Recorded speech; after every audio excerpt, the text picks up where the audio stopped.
Welcome. It's an if YouTube channel here.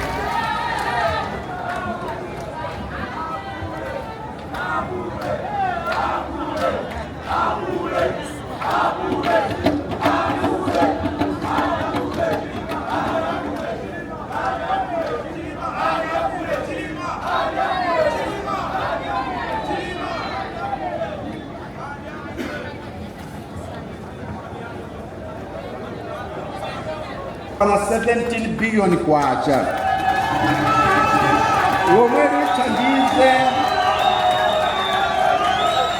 Lomweli tathandize mabanja osochepera 100,000 in Blantyre muno kuti azilandira ndalama pamwezi.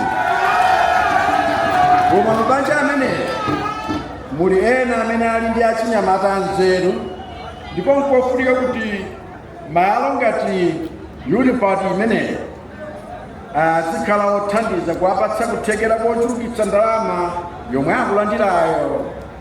Tikatero ndiye kuti tiwachotsa anthu athu mu mphawi. Tikatero ndiye kuti tikuthetsa mchitidwe wopemphapempha. Ndipo inu anduna azamaphunziro muonetsetse kuti mfundo zimenezi zipezeke mu National Science, Technology and Innovation Policy NSTIP yomwe munayamba kale kuilemba ndipo ndili nchiyembekezo choti mumaliza policy imeneyi chaka chino pamodzi ndi Technology Needs Assessment mothandizana ndi United Nations Technology Bank. Izi nzofunika chifukwa tili mu m'bado wa digitization. Ndiye mphamvu ndi nzeru zathu tigwiritse ntchito kupanga digitize economy yathu kuti commerce yathu ikhale e-commerce, learning yathu ikhale e-learning, health yathu ikhale e-health, governance yathu ikhale e-governance,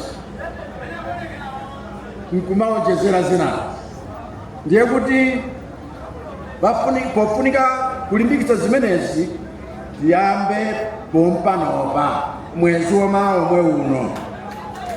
Boma langa kudzera National Commission for Science and Technology lipangitsa hackathon yokwana 50 million kwacha pa unipad pano.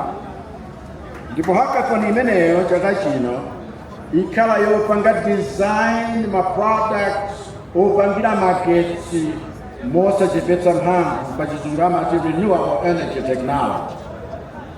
Ndiye inu amabizinesi komanso mabungwe akunja amene mumathandiza pa ntchito za chitukuko nanunso muyikepo ndalama pamenepa kuti hackathon imeneyi ikhale yotentha.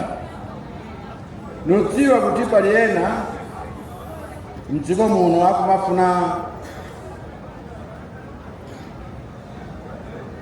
achinyamatawa wagwetsa mphwayi m'mauthenga onyoza zonse zili kuchitika mdziko muno.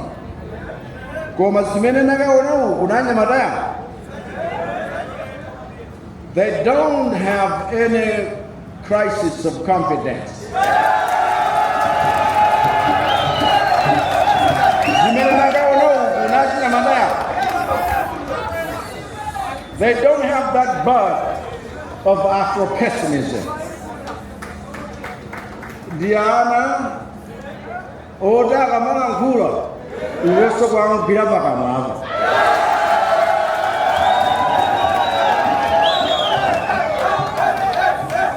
Tsono ngofunika tiwathandize. Ndipo nkhani ya chithandizo ndikuthera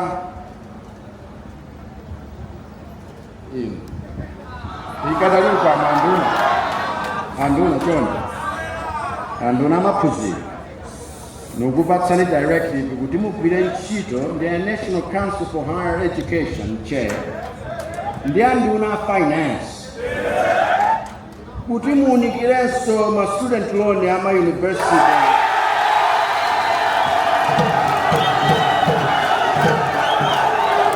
kuti ndalama yomwe amalandira ngati allowance tiwaonjezereko malingana ndi kuchepetsedwa kwa mphamvu yako acha ndichakachi pa chaka chapitachi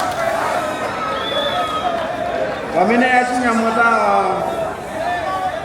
akuphika zitukuko za makono ku Unipart damangayi asamakhale nkhawa yosowa ma basics ngati sopo ni sugar.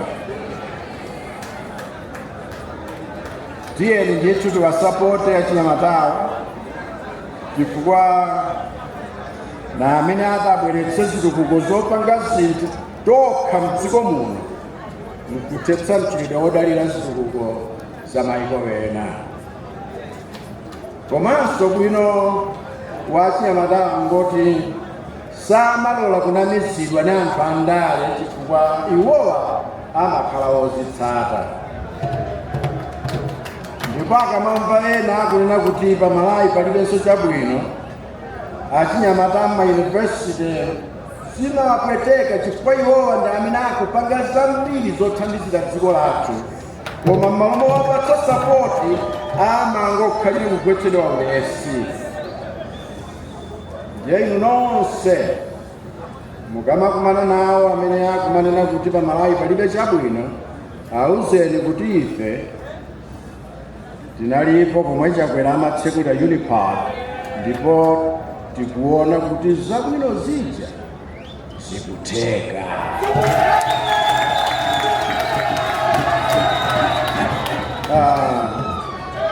Naso wachionera koma Ambuye yakudalitseni nonse adalitse dziko lathu ziko.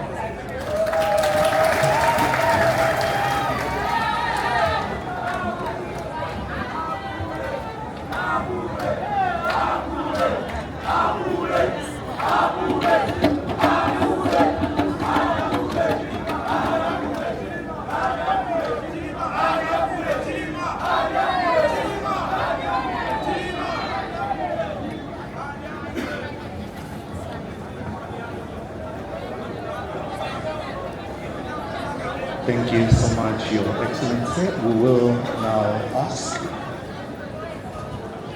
will now ask Your Excellency to stand as the brass band plays the national anthem.